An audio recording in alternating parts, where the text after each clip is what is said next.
Hello everyone, for today's video ay magluto tayo ng chicken feet and gizzard tinola with papaya. First, naglagay lang ako ng kaunting oil at saka nilagyan ko ng ahos, onion.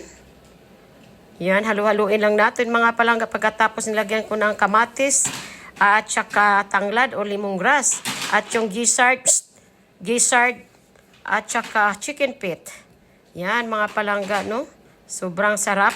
Hangu-hanguin lang natin, halu-haluin lang natin.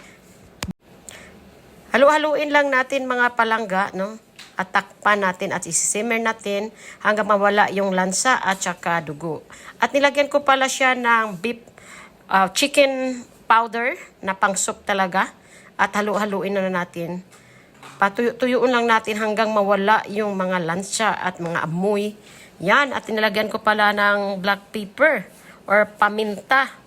So, palagi nating halu-haluin para masarap siya at malasang-lasa mga palangga. At tatakpan natin, isimmer, nilagyan ko pala ng beef stock o beef powder na pang soup talaga yan mga palangga. Gawa yan ng buto ng baka, no? Na giniling. So, yan, tinakpan na natin. Tingnan mo ay natuyo na. At nagbabrown na yung atin. Alalagyan natin ng mainit na tubig at depende kung malamig na tubig.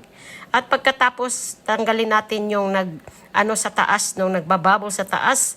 Kasi yung patay na dugo na yan. At ilagay natin ang slice na papaya. Sobrang sarap yan mga palangga. At subukan niya ito mga palangga. Mapawaw kayo sa sarap. Dami kay higop ug sabaw, no? Sinsya na yun. Yan.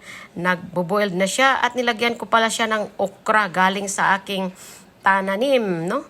Sa aking garden. At lagyan ko ng alugbati o spinach. Yan, at nilagyan ko ng talbos ng sili at saka malunggay. Yan, malunggay mga palangga at saka mayroon din kangkong yan. So mga palangga, haluluin natin at pakauluan lang ng kaunti. Ayan, ayos na mga palangga. Ay, mapahan. Nilagay ko yung bell pepper nang galing sa aking garden din. Ang dami kong bell pepper mga palangga. At yan, sinisiparet. Ay, by the way, hindi pala kumakain si Apam niyan. Takot si Apam mga palangga. Ay, nakakain siya nung una ng barbecue. So, akin pala yung lunch mga palangga, no? Yan, ang lunch ko mga palangga. Kasi gusto ko talaga may sabaw at hindi ko alam. Masustansya itong chicken feet. Dahil marami itong collagen. So, thank you too much for watching. Follow po mo, like, share.